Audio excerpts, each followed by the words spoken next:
This is something enormous. It is about a final control, and it's the United States saying there may be another power in the world, but we will be the ultimate power. Quite explicitly, the US and the EU are saying that they want these new trade agreements to form the blueprint, the template for all future trade deals.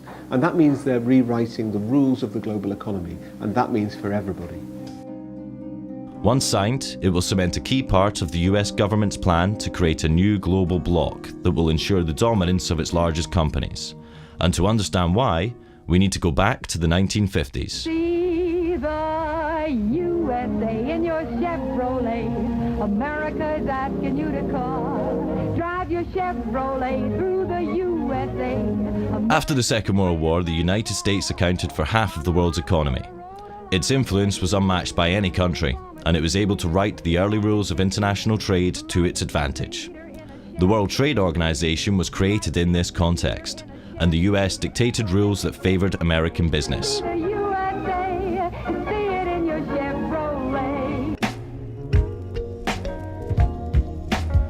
But as economies like China and India joined the WTO, it became a more democratized arena, and the US found it harder to control its decision-making.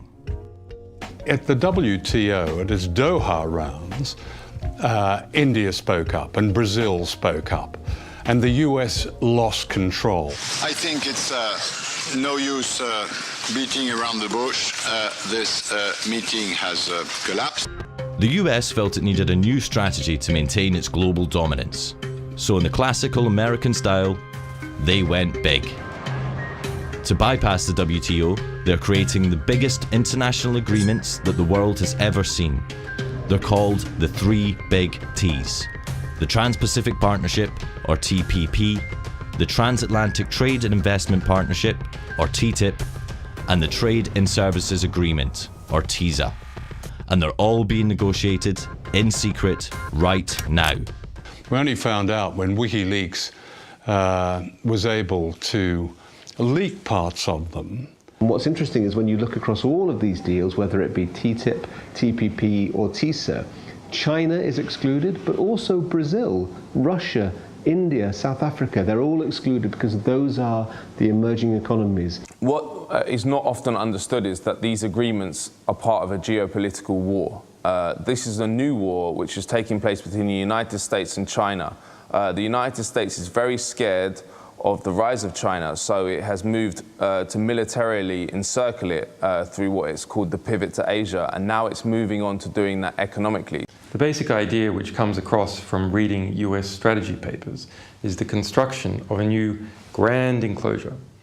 And to put inside this grand enclosure, the United States, 51 other countries, 1.6 billion people, and 2/3 of global GDP.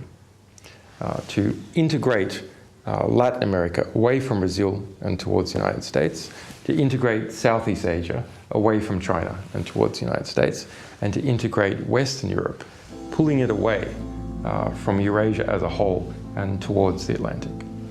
Of the three big T's, Wikileaks has revealed 4 chapters of the TPP, which affects 12 countries in the Americas and Southeast Asia. We also obtained and released the core text of TISA, which affects 52 countries, including the EU.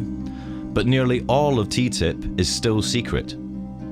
Nobody knows about what's being negotiated in our name. So you have these far-reaching deals which are going to completely change the face of our economies and our societies, and yet even elected parliamentarians know nothing about it. The world's biggest corporations don't have the same problem. They have been receiving VIP access from day one and have had abundant influence in the negotiations. People, the likes of you and I, are excluded. Governments, to a great extent, are excluded. Those who are included are the multinational corporations. These agreements are basically corporate ownership agreements. The funny thing about free trade agreements, as we understand them, is they often have nothing to do with trade in the sense of the mutual lowering of tariffs. What they're about is enshrining an investor rights regime in the respective countries and ensuring that corporations can run wild in the respective economies with very, very little regulation or impingement by government or authorities. These treaties will have huge, huge implications for literally almost every critical issue that an individual citizen or community would care about: health, education, the environment, privacy, access to medicines. I mean, the list could go on. One of the most criticised aspects is a system called the Investor State Dispute Settlement, or ISDS. It's a secretive international tribunal that allows companies to sue states over virtually anything that they can claim affects their investment. If a protest affects their profits, they can sue. If laws affect their profits, they can sue. If new regulations might impact where or what they want to do with their money, they can sue.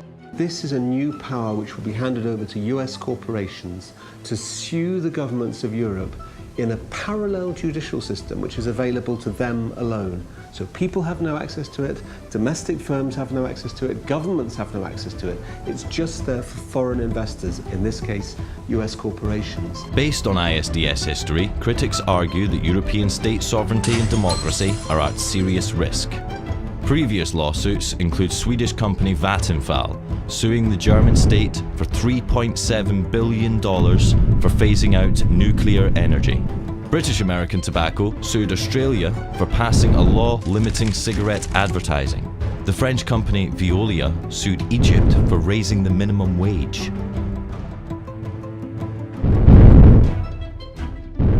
What is so scary about this is that corporations want to lock in their power.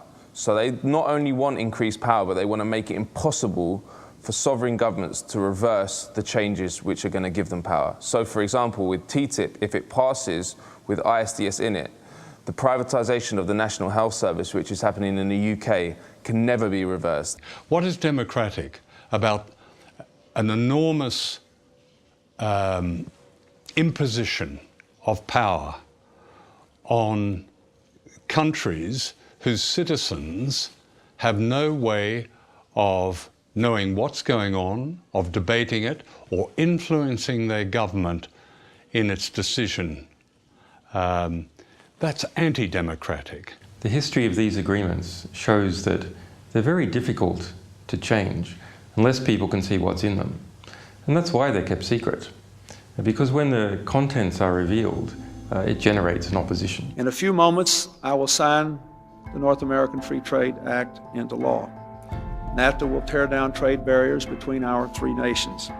It will create the world's largest trade zone and create 200,000 jobs in this country by 1995 alone. This agreement exchanges membership rights for China in the WTO for economic opportunities for America in China, for American businesses and American workers. The agreement we're announcing today includes several important improvements and achieves what I believe trade deals must do. It's a win-win for both our countries. This deal is a win for American workers, for our farmers and ranchers. It will increase exports of American agricultural products. So instead of having a race to the bottom for lower wages and worse working conditions and more abuse of our natural resources, there's a race to the top. It's not just good for our businesses, it's good for our workers. Wikileaks has had considerable success delaying the TPP and opening up the debate around it and the TISA by releasing the secret draft texts. Your secrets keep me peaceful. Your lies keep me safe. You are satisfied with my ignorance. And you are in control. But we aren't aware. We are anonymous. We do not forgive. And we do not